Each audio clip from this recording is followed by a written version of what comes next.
What's up, YouTube? My name's Jamal. This is my first video. Stay in that bitch. Stay in that bitch.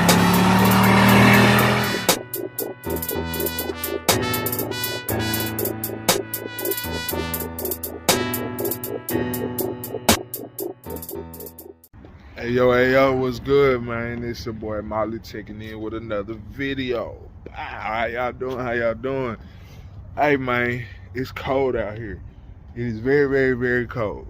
But I'm anxious to see if this fixed the problem. So, first of all, how y'all doing? Everybody good? You know what I'm saying? I'm glad everybody's straight. It's Friday. And we gonna get it in. I ain't gonna waste y'all time. So, the Molly G, the LT1 Swap X police car. It's been running like shit, man. I ain't gonna lie. Y'all excuse the little clips or whatever. Trying to get this dread to team up with another dread to grow strong. But, yeah. Damn. Hold on, man.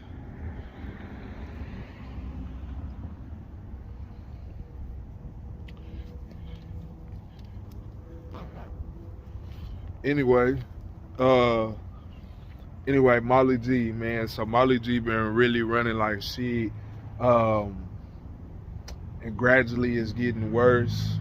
I posted something on the LT1 forum.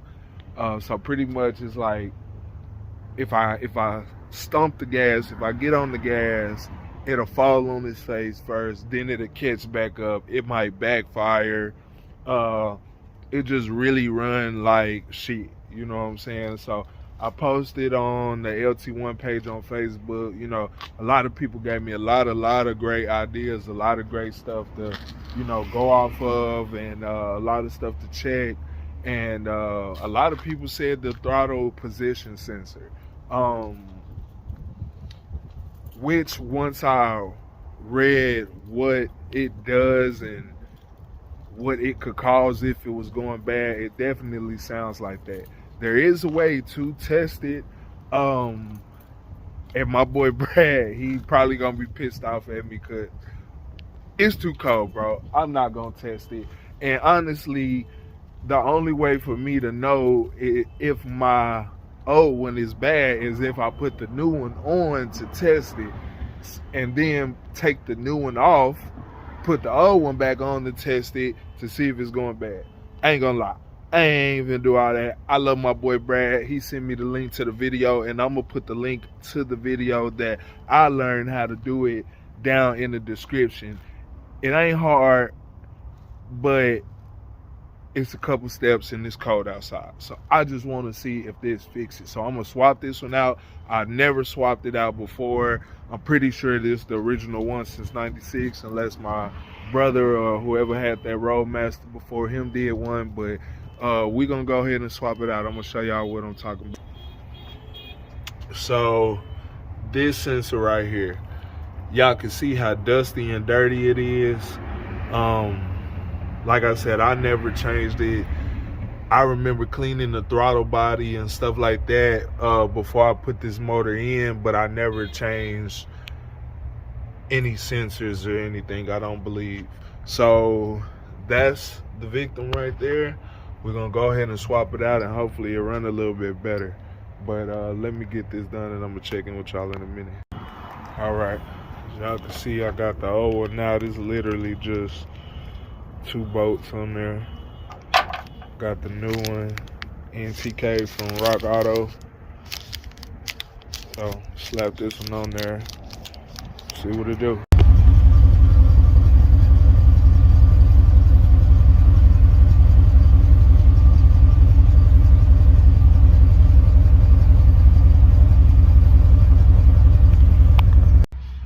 All right, guys, so I'm checking in with y'all. You know what I'm saying? I don't think I ever checked in with y'all after I put the TPS on there. So we have an issue. After I put the throttle position sensor on the LT1,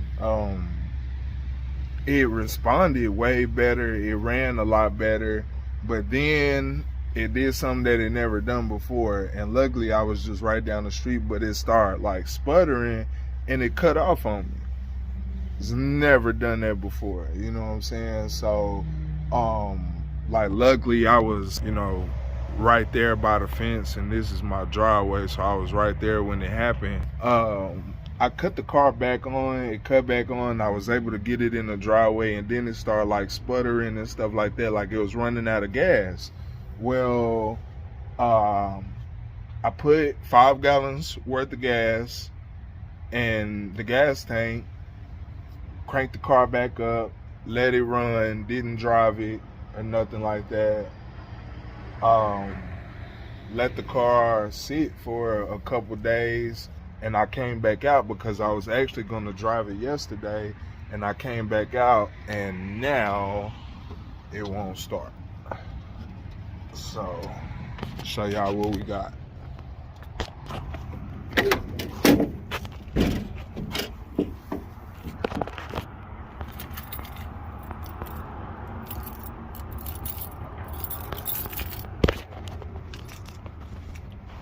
Let me go grab my other keys.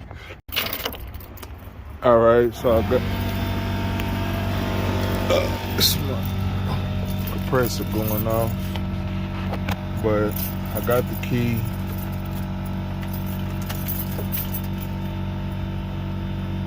I hear the fuel pump come on.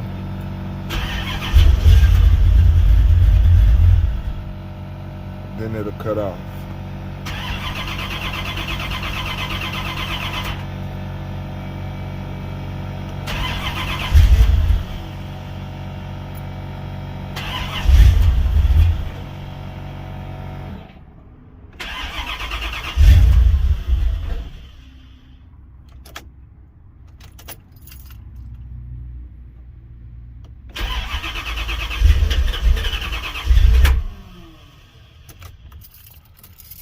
So, we have an issue.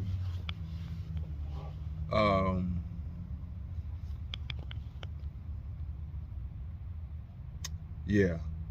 And really, the only way for me to really figure out, okay, so I'm gonna tell y'all this.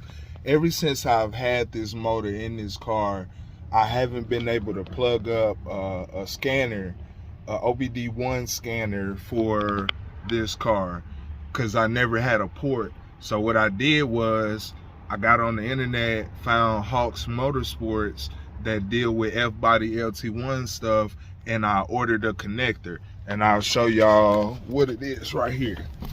So this is gonna really help me. Hold on.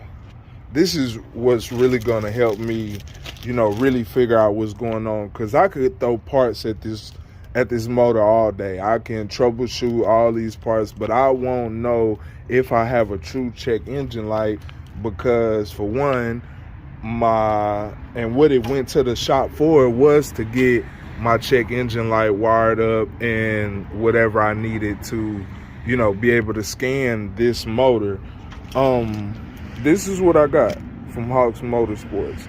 It's a connector for OBD1, LT1, or a TBI port.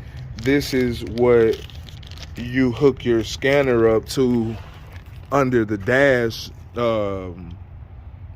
That's what you hook the scanner up to when you trying to scan the check engine light. Well, these are the wires that make all of that happen.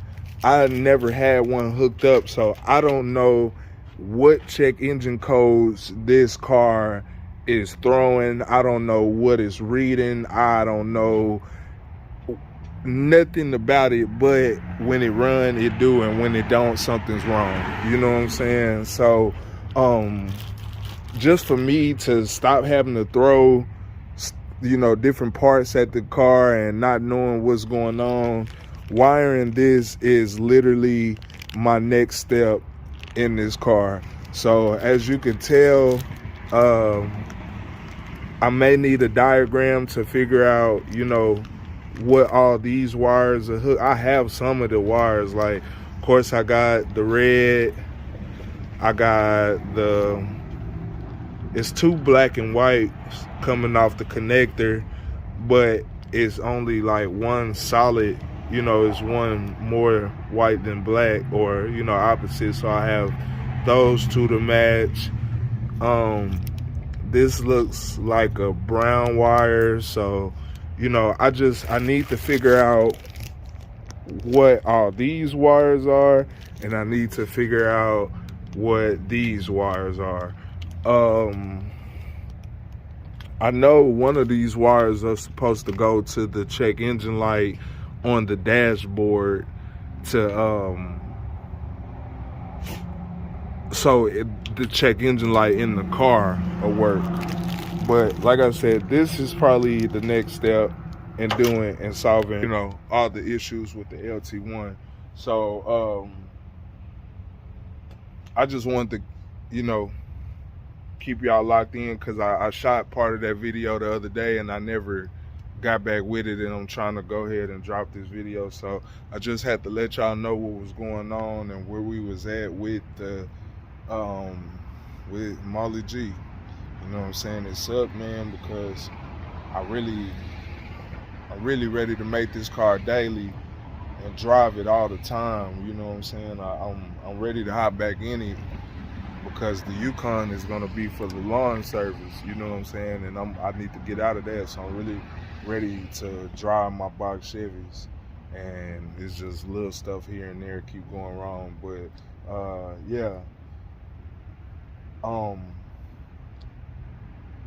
Also, I kind of was chopping it up with my boy Brad about what it possibly could be, but never mind. When I get this connector hooked up and figured out, we should be able to diagnose the issue, and we'll go from there. So I appreciate y'all staying locked in with me. Y'all like, share, subscribe, comment, thumbs up, thumbs down. It don't really matter. But yeah, we're gonna go up from there. I appreciate y'all.